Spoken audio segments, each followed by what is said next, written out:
Thank you everyone for coming back to join us again. We will be joined in a moment by Jonathan Kuttab, Executive Director of Friends of Sabeel North America. We'll put in some additional information about Jonathan's accomplishments, and he's going to take the next 20 minutes or so to talk with us about what we can do as people on the outside, people looking at this situation, and people who have connections to our friends in church or our social circle that need to hear about the Palestinian situation and what they are facing. Jonathan, are you with us and ready to join? Yes, I am. Great.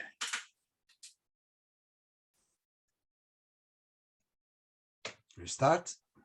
Please. Thank you very much, Randall, and thanks to all of you who have been with us on this conference.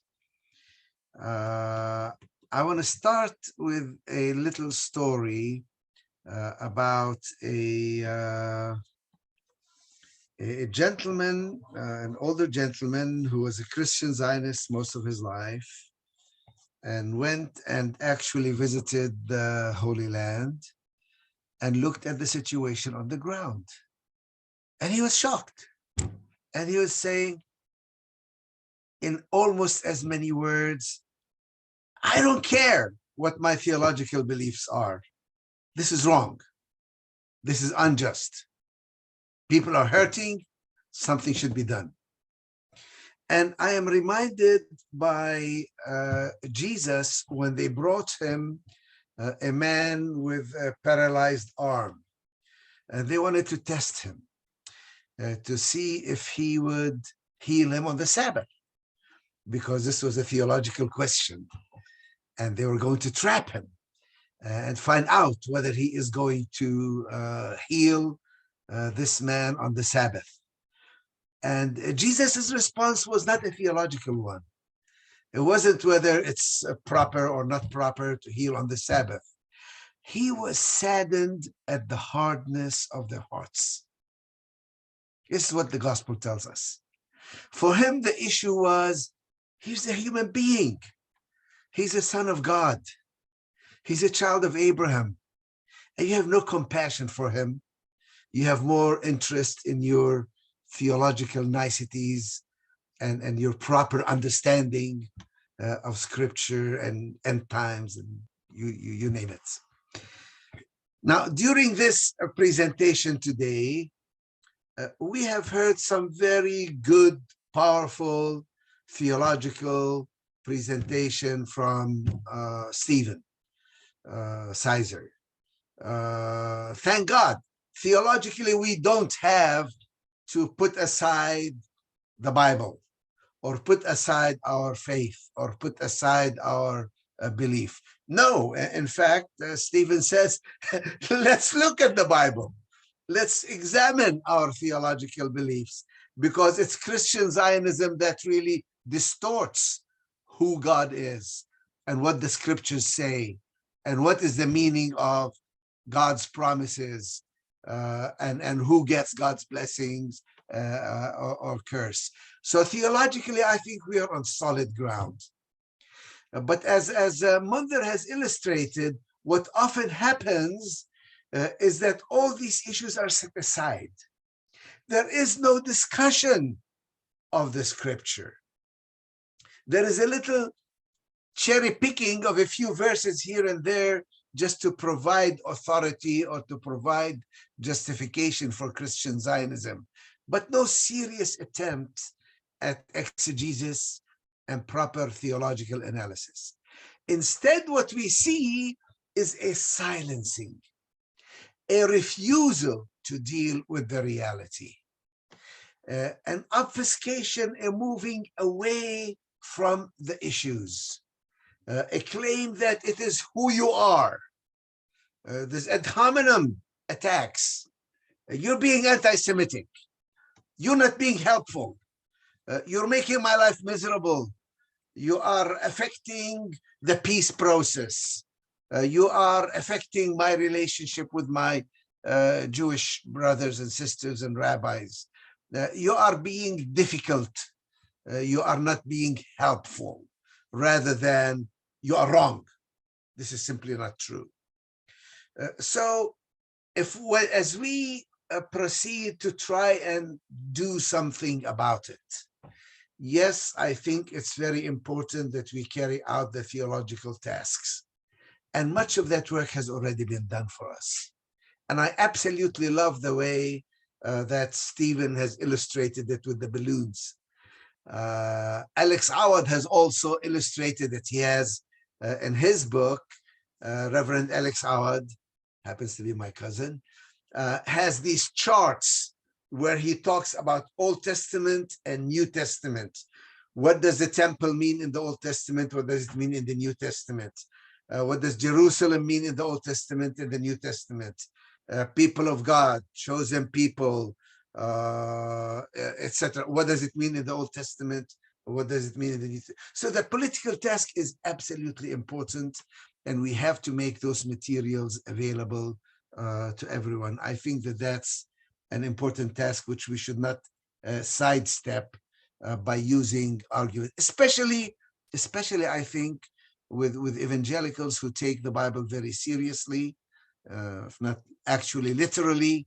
They need to be addressed with biblical and scriptural arguments rather than by arguments from international law and human rights and the like. So yes, the theological task is important. But I think what is also important is that we have to move out of our shell. We have to move out of the echo chamber. We have heard that particularly in the United States, people are getting more and more polarized. They listen only to their favorite news network and not to the others, whether it's right or left. They talk in an echo chamber to people who agree with them. On Twitter and Facebook, they only follow those who reflect their own views and avoid those who are in the opposing camp. I think we are called upon to do the exact opposite. There are certain communities which we must assertively and aggressively go against or go after. And we have to do it in love, and we have to do it in sympathy, and we have to do it with humility and with an openness that maybe we're wrong, maybe they are right. Let's open the Bible and read it together and pray together about it. That was the spirit behind Christ at the Checkpoint when it started. We literally looked for the most intelligent and articulate opponents and proponents of the opposite point of view. And we invited them and we gave them hearings at our plenaries. And there were some very wonderful results that came out of it. But also, after a while, they stopped coming because they were being attacked and boycotted by their own communities. So now they usually try to avoid Christ at the Checkpoint rather than come and engage with us. And I'm reminded that when Christ talked to Peter, and he says, "You are my rock, and upon this rock I will build my church, and the gates of hell shall not prevail against it." The church is not a castle that we have to defend against the world. It is the gates of hell that we are approaching and we are attacking and we are engaging with. So there are specific communities that we need to go out of our comfort zone to engage with. We really need to engage with evangelicals, with people that maybe disagree with us politically on a wide range of issues. People who support MAGA and Trump and the right wing, and many of them are really very decent, wonderful people that we need to sit with them, engage with them, pray with them, and talk to them about Israel and Palestine and about justice. as a biblical commandment. So we need to find ways to engage with evangelicals. We need to reach out to other communities in the United States, like Latino churches, African American churches, Korean churches, and Asian churches, and others. We need to break out of the mold of just a group of people who think like us. And we need to find ways to engage them, again, with humility and with openness and with love, and share with them and learn from them, as well as present them with our perspective. We need to reach out to the Jewish community. And I don't just mean Jewish Voice for Peace, who are wonderful people, who are closer to us and more of friends to us than many people who are supposedly our supporters. We need to engage with them, and we need to deal with them not in a confrontation of how dare you do this, but let's sit and talk. How do you explain in your own terms what is happening? How do you deal with this? Can we find a win-win situation?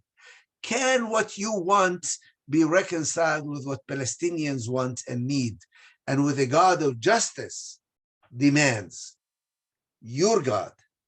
Can we really deal with the elements of exclusivity and racism and tribalism and territoriality, and bring a new message to it? Mark Braverman often says that he's not a converted Jew. He's still very Jewish, but he says things didn't work out during the first century as they should have. That Jesus spoke as a rabbi, and he spoke against the temple doctrines. He spoke against the exclusivity that kept everybody out. He spoke against the territoriality that hung on to Jerusalem and the Holy Land, and resisted God's message, which was love to all humankind. For God so loved the world, not just the Jewish people, that he gave his only begotten Son, that whoever believes in him, Jew or Gentile, will not perish, but have everlasting life. We need to have a concerted approach to the Jewish community. And we need to reach out also to the Muslim community. If there is anybody in the United States today who is vulnerable, who is being stereotyped, attacked, kept out of public life, kept out of important positions, prevented from joining the mainstream, it's the Muslim community. We need to find ways to reach out to them, to incorporate them, to empower them, and to respect them. And in that process, we have to challenge some of the dogmas that are prevalent in society. We need to talk about Gaza. Nobody talks about Gaza. Somehow we have accepted the demonization of Hamas the way the PLO was demonized. Doesn't mean that you have to love Hamas or accept their theology or accept their political program, but they are part of the Palestinian people who must be brought into the process. Somehow in American society and American narrative and American press, Hamas is totally demonized. We don't even talk about them. And that has to be broken, that has to be changed. And it's the church that often has to take the role to break out of that demonization. We need to challenge the narrative. And then we have a very difficult task, which is how can we be engaged politically without being subverted by politics? How can we be directly involved in what's happening without being compromised by what's happening. How can we be truly prophetic? This is actually the essence of a prophetic position. A prophet doesn't try to become the king, doesn't come over and tries to rule the people. The prophet always stands apart from, but is engaged with the political process. The temptation is always, particularly in a democracy, I suppose, like the United States, where the people are the sovereign, where the people are the decision makers. The temptation is to win the next election, to get our people in Congress, to become ourselves the rulers, to appoint the right judges so that we can get our program implemented. That's a tremendous temptation. How to be engaged politically without being subverted by the politics of power and the politics of empire. This is a challenge that we face. I'm saying these things because as I look to those who are in this conference, and I recognize many of the faces, and I recognize people who have been engaged in this struggle for a long time, I think we are now at a cusp. We are now at a point, at a Kairos document, at the Kairos moment, where we really have to deal with the new challenges. I think we can succeed. I think that the other side is on the ropes. I think that for all their power and for all their outreach, I think they are losing the battle for the hearts and minds of people, the battle for morality, the battle for ethics, the battle for truth. I think the word is going out. More and more people are learning more about what's happening. The amazing acceptance over the last year or two of the understanding that what is happening there is apartheid. The challenge to the discrimination and the racism that is implicit in the state of Israel today means that they are now relying on their power rather than on their persuasion. That is why they are avoiding the discussion. That is why there is no discussion on the merits. So I think my time is almost up, but I think we have our work cut out for us. And I think we have new challenges that we must deal with in new ways. We cannot continue to do what we've always done before. But at the same time, we cannot give in and we cannot give up hope. Because hope, as I like to say, is different from optimism. I'm full of hope. I'm not too optimistic. Certainly in the short term, the situation is dire. The situation is looking miserable.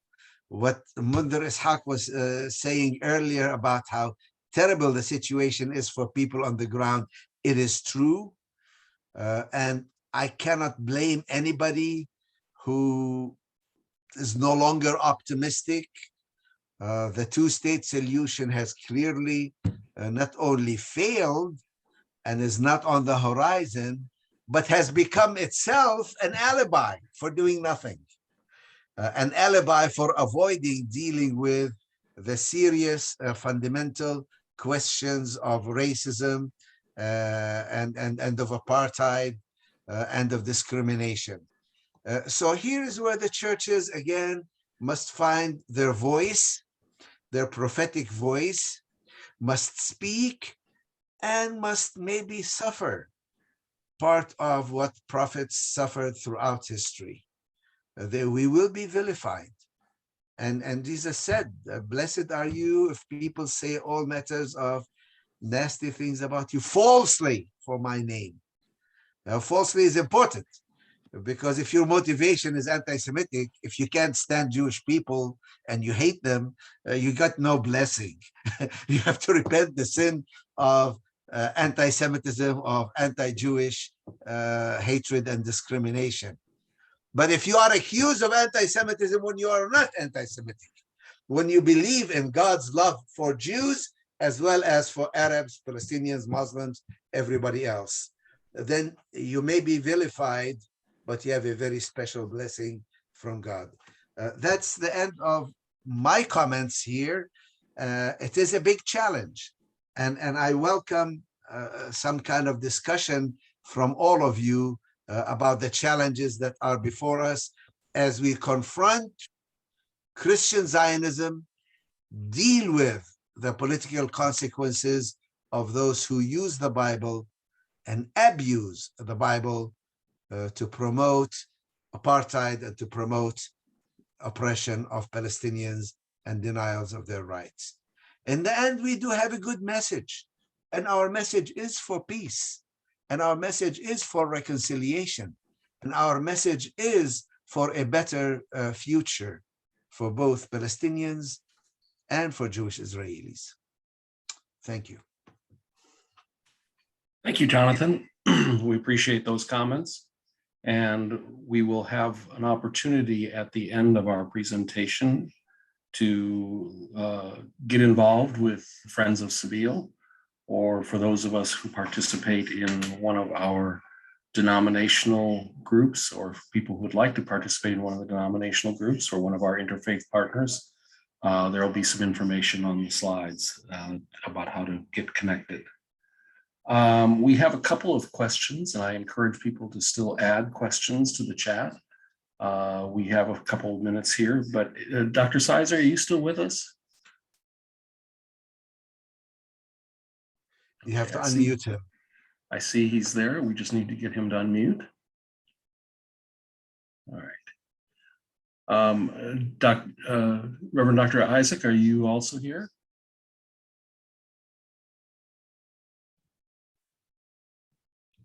Okay. If you are, either of you can unmute, that would be great. Jonathan, let's come back to Friends of Sabeel. Certainly we had a comment in here about how Friends of Sabeel is becoming much more visible, that you are putting on a number of seminars like this one. What do you see as the direction for FOSNA here? And talk a little bit about your connection, the direct connection that you have with Sabeel in Jerusalem. Well, I'm the executive director of FOSNA, and we are in direct and continued communication with the Sabeel office in Jerusalem, who are having, of course, many of challenges themselves in this particular time, financial and otherwise. But FOSNA, well, first, Sabeel itself has been an attempt to make our Christian faith relevant to the situation that we live in. FOSNA has attempted to also be a Christian voice for Palestine. Again, this is a broad mandate, and I'm very pleased that FOSNA is becoming more and more visible and more of a focal point for a number of Christian church denominational supporters of justice in Palestine and activism around the issues of Israel, Palestine, and what needs to be done. I hope that we can find some answers to the questions really posed in my comments. How can we really be engaged and involved politically, translate the increased understanding of the situation into some political actions? I was shocked and surprised that the U.S. State Department now is demanding that Israel investigate the death of this 7-year-old kid who was literally scared to death Ryan. and died by Israeli searches and attempts to arrest his two brothers, both of whom are under the age of 12. One is 8 and one 10, under the age of criminal responsibility, even under the military orders. So the fact that even the US State Department now feels the need to demand some form of accountability, I think is a direct result of the kind of advocacy that people on this call have been involved with. And then what happened with Shireen Abu Akleh and really the failure of the United States government to do enough to force consequences on Israel. The fact that they are even asking for an investigation, I think shows that this kind of pressure is being built up, and eventually it will lead to some actions.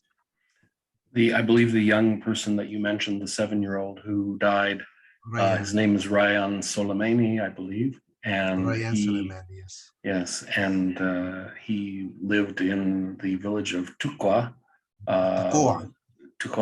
excuse me, and that is in the Bethlehem district, just nearby where Munter is pastor. This is part of how a prophetic position can lead to political consequences. Surely we can demand as a minimum that Israel should stop these midnight raids.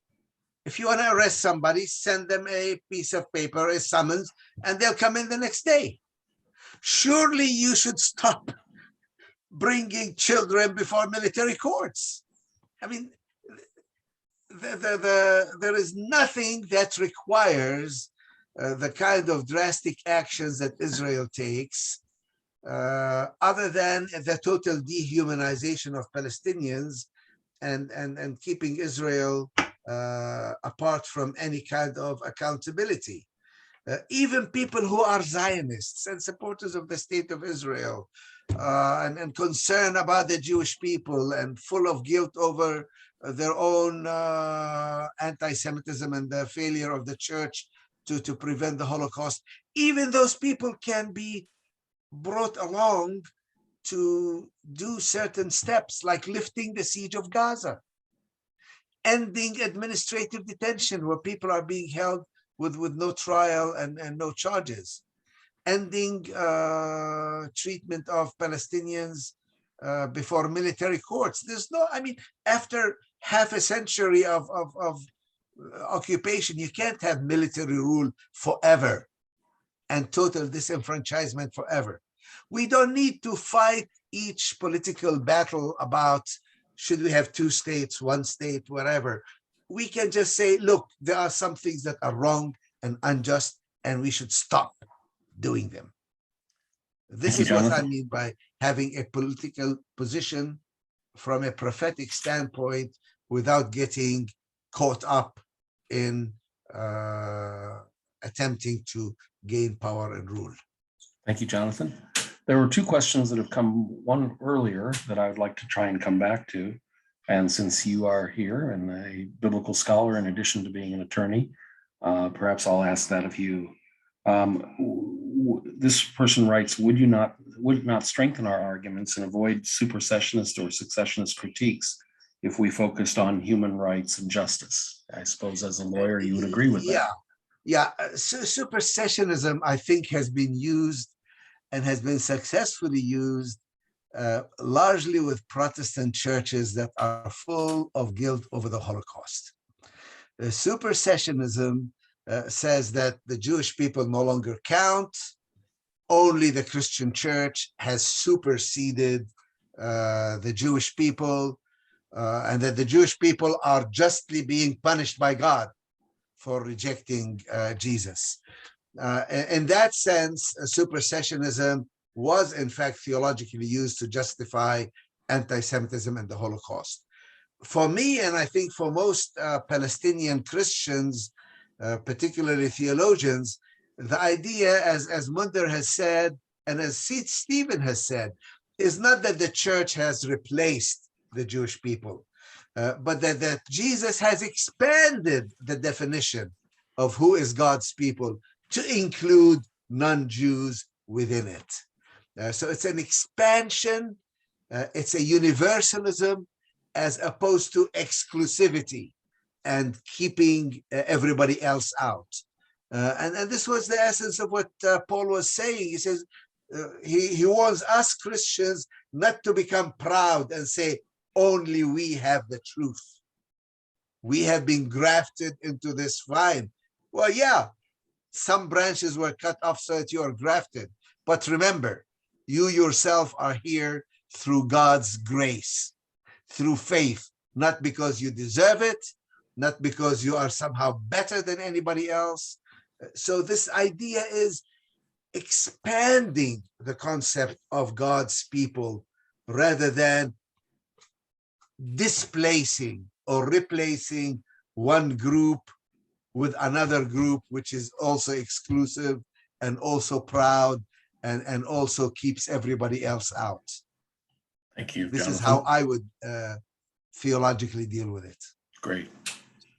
Jan asks the question whether or not Naturai Karta and other ultra-Orthodox groups that are anti-Zionist on biblical grounds, namely that Zionism operates outside the degree of Hashem, have they been good allies on the ground, or are they too peripheral to have much of an impact?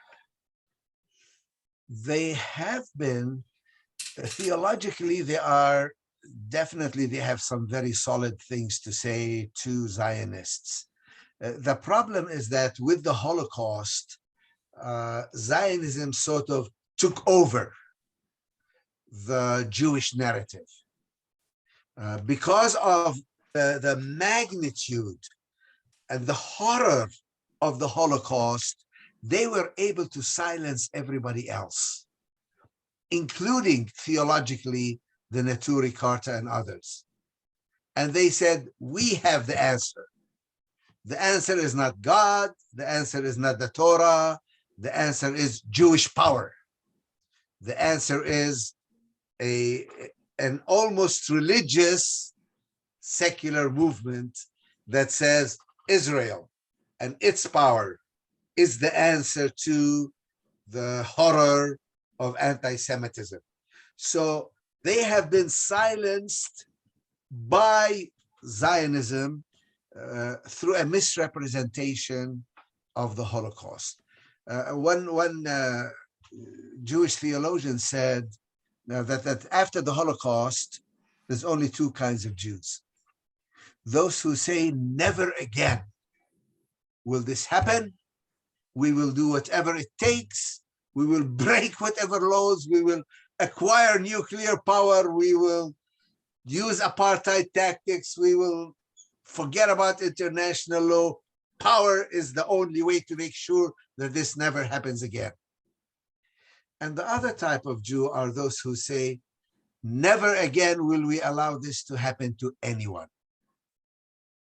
And therefore, they became very involved in human rights, in international law, in a universalism that is careful to fight fascism and terrorism and oppression and discrimination and racism wherever it shows its ugly head, and not only with respect to Jews. So this is where Neturei Karta faltered because their answer was theological. And many Jews felt our problem is existential, and Zionism offers us an immediate answer: power, Jewish power. And in a way, it's what this conference has been all about. What is the biblical answer? I think the biblical answer is both biblical and also, theological, but also practical, in that it addresses the problems that are being faced. So yes, I have great respect for Neturei Karta and their theological position of opposing Zionism from a theological Jewish point of view, but it has not sold itself enough to other Jews. Thank you, Jonathan. We've come really to the end of our time here at this point, so I'd like to thank all of our speakers and those who presented, as well as all of you who have sat through 3 very quick hours of presentation. So we appreciate your coming and participating. I do encourage you to stay for the last slide deck here that we're going to show with some music, and in it you'll find connections to some of our partner organizations who sponsored us for this program, encouraging their participants to participate and encouraging you to participate with them. So as the information passes by on your screen, please write down those connections. And if you would like to join FOSNA or one of the other groups in this struggle for justice for Palestinians, this struggle for the dialogue in churches and other locations, then please do so. Mark Ellis, the renowned scholar, more than 30 years ago talked about the ecumenical deal that occurs between Jews and Christians, where we won't criticize Israel and they won't bring up anti-Semitism that has been unfortunately endemic in our church. And we need to break that. We need to speak to injustice wherever it occurs in our own churches. And certainly we condemn anti-Semitism in the strongest terms, but we also condemn the unjust actions towards Palestinians in general, and especially our brothers and sisters who are Christians in the land of the Holy One. So thank you again for participating, and stick with us for about 5 minutes here as we go through this last deck of slides.